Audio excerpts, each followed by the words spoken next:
podcast Perguntas e Respostas com Arthur Sérgio Neto.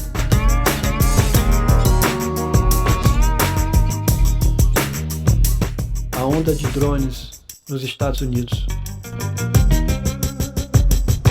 Arthur Neto, em sua opinião, o que foi essa onda recente de drones que foi predominante nos Estados Unidos da América e em casos isolados no mundo? Qual dado nós podemos usar? Esse dado da contaminação, levando-se em conta que a maior parte dessa informação ela já veio contaminada com fakes, com mentiras, com sensacionalismo barato, de pessoas pegando carona para bombar os seus canais, aí você já elimina uma grande parte da sua interpretação, da sua percepção sobre isso. A outra questão é o seguinte: ficaram o tempo todo falando de drones, drones, drones.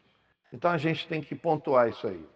Primeiro, drones, se forem drones de alta tecnologia, que existem drones caríssimos, drones de 10 mil dólares, de 20 mil dólares, drones no nosso dinheiro, drones de 50 mil, 60 mil, drones de até 100 mil, 200 mil reais.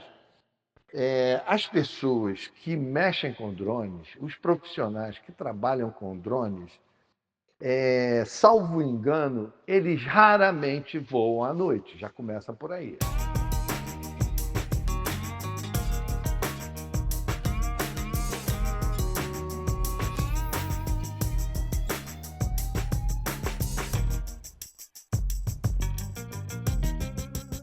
O que eram esses drones e o que eles não eram? Na minha opinião, esses eventos, primeiro, eles trazem uma característica muito interessante. Ninguém falou sobre isso, ninguém percebeu isso. Eu me atrevo a ser presunçoso de dizer que fui eu que percebi, mas ela tem uma característica muito forte de ser um evento humano, de ser um evento com, vamos dizer assim, controle humano. Por que eu estou falando isso? Porque foram 10 dias antes do Natal e quando chegou o período de Natal e Ano Novo, cessou completamente. E aí nunca mais aconteceu. E fica a pergunta: se fosse um evento ufológico, um evento extraterrestre, os extraterrestres também param para o recesso de Natal e Ano Novo? Eles também comemoram Natal e Ano Novo?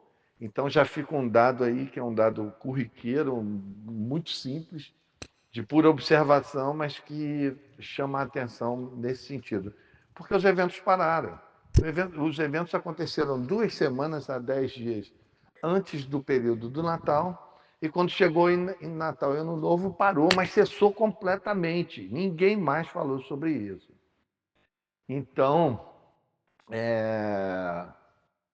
eu acredito que isso tenha um componente humano muito forte, nem que seja parcial, porque, ou seja, tinha alguém no controle dessa informação, no controle da disseminação dessa informação, dessas imagens, que a princípio foram mais contundentes nos Estados Unidos, mas que já estava se espalhando pelo mundo todo.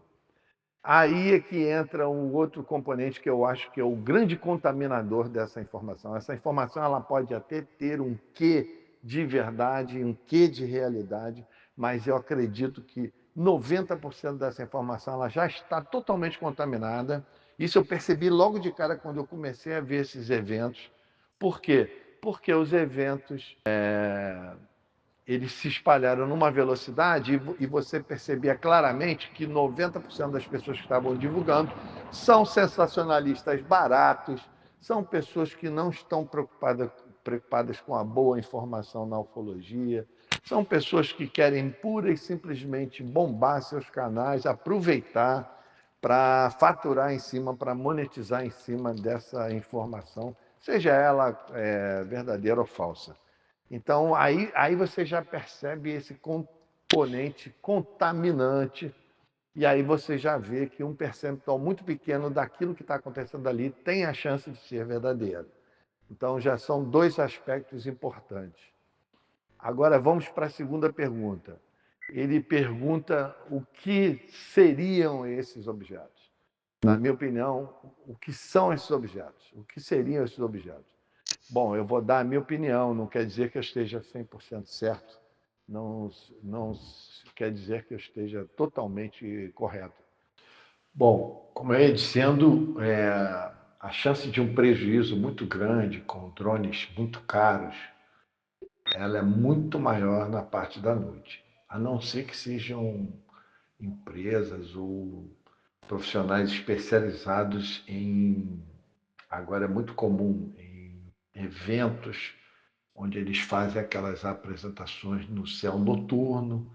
Geralmente são feitas com muitos drones bem mais baratos, e aí isso é uma especialidade. Agora, o profissional de drone, ele raramente anda por aí à noite em lugares inóspitos de mata e montanha, justamente por conta desse prejuízo. Mesmo a pessoa que não está habilitada para pilotar esses drones, mesmo durante o dia, a chance de uma pane, de um mau uso e um prejuízo e perder até totalmente o drone é muito grande. E temos que levar em conta que esses aparatos, eles levam o nome de drone, porque agora está na moda, tudo que se vê à noite voando, é drone. Isso aí é uma falácia, isso aí é um equívoco completo de quem não conhece a dinâmica da utilização de drones. Nem eu sou habilitado para falar sobre isso, mas isso é uma questão de uma pequena experiência que eu tive com produtores de filmagem que utilizam drones. E raramente se utiliza drone à noite, que drone à noite não tem, a não ser que seja por uma apresentação específica, como eu mencionei aqui, uma coisa artística no céu noturno, em função de algum evento. Fora isso, o drone não tem praticamente nenhuma finalidade. Até para filmar à noite, o drone é muito, vamos dizer assim, tem limitações muito grandes. Então, na realidade, esses aparatos não seriam drones, o máximo que seriam VANTs. VANTs é o veículo aéreo não tripulado, que são os chamados drones militares, são aparatos militares de alta precisão, de alta tecnologia. Esses sim podem voar no céu noturno, mesmo assim tem suas limitações, tem risco de serem avariados. Então é o seguinte, pode-se imaginar que em meio àquilo tudo que foi mostrado, o que nós temos? Nós temos um grande percentual de fakes, imagens produzidas por IA, imagens antigas reutilizadas, várias formas de fake para bombar os canais. Temos um percentual muito pequeno, esse sim, provavelmente de OVNIs verdadeiros, e temos um percentual desses aparatos. E agora eu vou dar um chute aqui, é um palpite. Talvez esses aparatos, esses vans, ou mesmo drones militares, aí já é um outro nível, podem ter sido utilizados para mascarar essa presença de OVNIs nos céus noturnos, pontualmente em algumas regiões. Não acredito que isso tenha sido da maneira que foi apresentado, com essa repercussão toda em vários países. Não acredito nisso. Isso aí já é parte da contaminação. Acredito sim que houve uma presença maciça de objetos não identificados, de UAPs, em determinadas regiões. Esses aparatos militares foram utilizados para confundir a população, para que a população não tivesse certeza do que estava testemunhando. Aí sim, isso tudo faz parte de um processo de acobertamento que é centenário. E, na minha opinião, o que pode ter acontecido. Então, são esses três pontos de vista: fakes, OVNIs e drones. E drones que eu digo, IVANTs, ou outros aparatos que não saberíamos que nome dar para isso. Popularmente, o pessoal chama de drone, mas drone não tem essa performance toda durante a noite em lugares sem, vamos dizer assim, sem logística, né? Sem possibilidade de risco de tomar um grande prejuízo.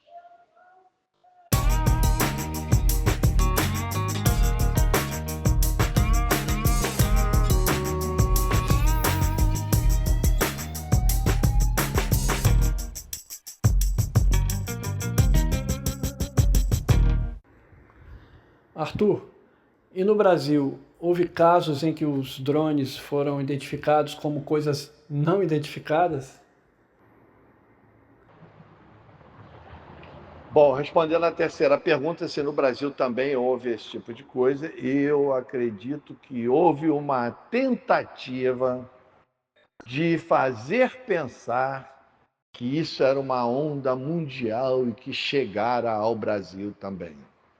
Na minha opinião, na minha humilde opinião. Na minha opinião, os canais brasileiros, quando eu falei dos fakes lá fora, do sensacionalismo barato e da tentativa de faturar em cima, opa, eu também trago agora para o nosso país, vamos dizer assim, a maior parte do que se veiculou em termos de fake e sensacionalismo barato teria acontecido justamente no Brasil, porque imediatamente os abutres de redes sociais de plantão, querendo bombar seus canais, imediatamente já começaram a plantar imagens ou de IA, ou imagens antigas, ou imagens já manjadas daqui mesmo, de outros lugares, tentaram mostrar coisas do Rio Grande do Sul, que já tinham sido mostradas anteriormente, como sendo parte dessa onda, dessa suposta onda de OVNIs ou drones mundo afora. Então, acredito que no Brasil também aconteceu, a maior parte da contaminação aconteceu no Brasil.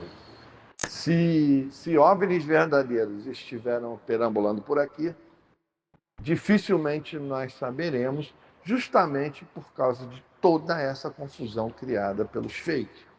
Os fakes, na realidade, eles vêm para desqualificar as imagens reais e comprometer e contaminar totalmente, que acaba tirando a credibilidade de tudo. Mesmo o que é real, a gente acaba considerando não real por conta da quantidade de fake. Eu estou falando assim, nós consideramos não real pessoas criteriosas, pessoas que têm o mínimo de discernimento, têm o mínimo de honestidade e seriedade para com a ufologia. Que a grande maioria embarca, quer fazer você acreditar de que aquilo é OVNI, entendeu? Ou de que aquilo é drone. Então, quer dizer, na minha humilde opinião, é isso que aconteceu na realidade. E tanto é que é verdade que eles pararam para as férias de Natal e Ano Novo e nunca mais voltaram.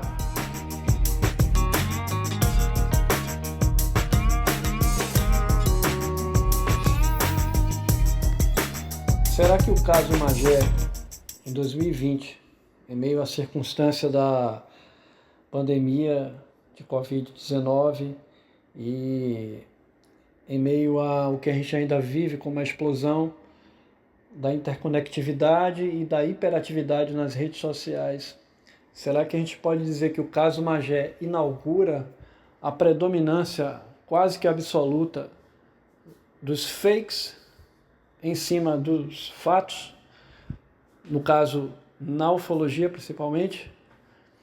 A ufologia sempre lidou com o problema da veracidade contra os fatos e da desconfiança geral, principalmente científica, porque não é considerado uma ciência, não tem estabelecido as suas bases, né, regulamentada. Será que o caso Magé, ele inaugurou essa fase da impossibilidade quase de se pesquisar? Em termos ufológicos falando. Estava inoportunamente no lugar errado, na hora errada, mas acabou que, pode-se usar esse termo, né? Acabou que inaugurou mesmo.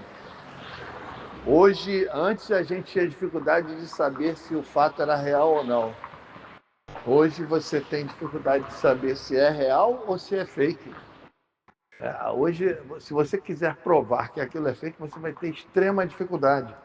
e o que era de praxe, que era provar que aquilo é real, as dificuldades aumentaram. Elas continuam as mesmas e ainda aumentaram. Agora, tem uma avaliação que a gente tem que fazer, que aí responde tudo, e aí é só um palpite meu, também não quer dizer que eu tenha razão, mas a gente tem que raciocinar em termos globais.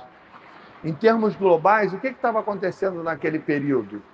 Naquele período dessas aparições contundentes, sejam elas verdadeiras ou aparatos militares, ou fakes, ou o que seja. O que estava acontecendo naquele período na geopolítica mundial? O que estava acontecendo? Primeiro, o Trump tinha acabado de ser eleito, já estava cheio de marra. O Putin estava Putin porque o mundo todo pedindo para ele cessar a guerra, pedindo um cessar-fogo, pedindo para ele tirar as tropas, e ele estava puto da vida, dizendo que na realidade não ia sair e que ninguém se metesse. Olha só. E aí ele já foi buscar o aval e a anuência dos chineses, que prontamente deram seu aval e a sua anuência. Ou seja, estávamos numa iminente possibilidade de confronto de grandes potências, ou seja, as potências europeias completamente contrárias às atitudes da Rússia, os chineses apoiando os russos, os chineses apoiando os coreanos, aquele ditadorzinho criado por vó, que é um alucinado, fazendo ameaças de novo. Naquele período, não sei se vocês vão lembrar, já tinham manobras acontecendo em Taiwan, em relação à China, já tinha manobras acontecendo no mar em torno da Coreia, em torno do próprio Japão. Existia, naquele período, naqueles dias, existia uma possibilidade de uma ameaça iminente de um conflito. De um conflito. De um conflito de grandes proporções. Porque os caras começaram a botar as cartas na mesa com os seus mísseis nucleares. A Coreia fazendo ameaças ao Japão, a Coreia do Sul, o Japão sendo ameaçado pelos coreanos no seu próprio território, os russos fincando o pé de que não iam tirar as tropas da Ucrânia de jeito nenhum e com ataques cada vez piores, como está acontecendo até hoje. Então, quer dizer, o mundo estava muito próximo de uma ameaça como nunca antes teve. Como nunca antes teve. Dando um palpite bem pessoal aqui, a nossa sorte, acredito eu, é que esse alucinado desse Trump, ele se dá bem com Putin e eles se entendem porque são cachorro grande, eles sabem que ninguém vai sair ganhando se houver um conflito nuclear. E eles trabalham em cima desse racional, eles também não são idiotas. A sorte é que eles são muito gananciosos e quando tem ganância eles não querem destruir o planeta porque eles têm muito para ganhar ainda nos próximos 50 anos. Eles projetam lucros absurdos com a indústria bélica, com todo tipo de mercado, de comércio, 50 anos para frente. Então a gente tem que pensar nisso. E aí vamos entrar um pouco aqui na criatividade e na fantasia, mas numa criatividade e fantasia com componentes que podem nos levar a uma realidade. Quem sabe se essa revoada de objetos no planeta, de maneira pontual, nos Estados Unidos, em várias partes do mundo, talvez até em Moscou, a gente que não fica sabendo. A informação do que acontece ufologicamente na antiga União Soviética, na Rússia, na China, ela não chega com a mesma velocidade que chega as outras informações de nível mundial. Ela não chega aqui. Então nós temos que raciocinar. E vamos fazer um exercício de criatividade aqui, subjetiva e fantasiosa, entre aspas. Quem sabe se essa revoada não foi para dar um freio nessa gente toda. Por que eu estou falando isso? Porque imediatamente após esses dias de revoada, todas essas ameaças também cessaram. Coincidiu tudo com a chegada do Natal, com a chegada dos feriados de final de ano. E com essas revoadas cessaram. O coreano desapareceu. Os japoneses se tranquilizaram. O russo baixou a guarda, o Putin baixou a guarda. Os chineses, como sempre, ficaram calados. Houve um silêncio, igual quando o Flamengo perde. Silêncio na favela, entendeu? Então, houve um silêncio total nas possibilidades bélicas mundiais. Então tá aí um racional interessante para vocês pensarem.